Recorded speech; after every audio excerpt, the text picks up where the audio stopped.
ప్రజల్లో ద్వేషం, భయాన్ని అస్సాం ముఖ్యమంత్రి వ్యాప్తి చేస్తున్నారని కాంగ్రెస్ అగ్రనేత రాహుల్ గాంధీ అన్నారు.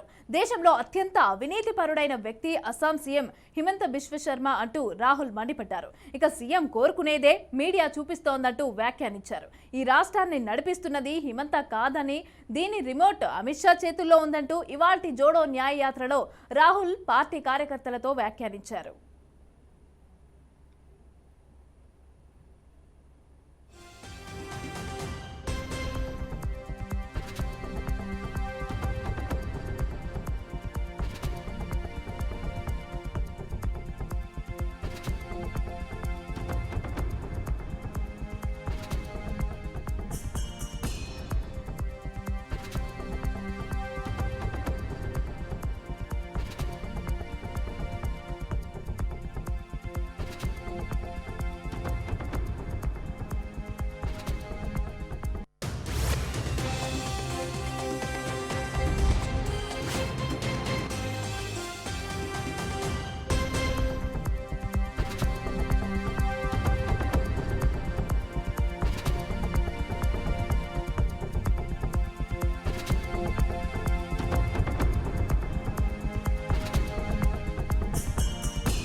ఇదిలా ఉండగా జోడో న్యాయ యాత్రలో పాల్గొంటున్న కాంగ్రెస్ అగ్రనేత రాహుల్ గాంధీ భద్రతపైన ఆ పార్టీ ఆందోళన వ్యక్తం చేస్తోంది.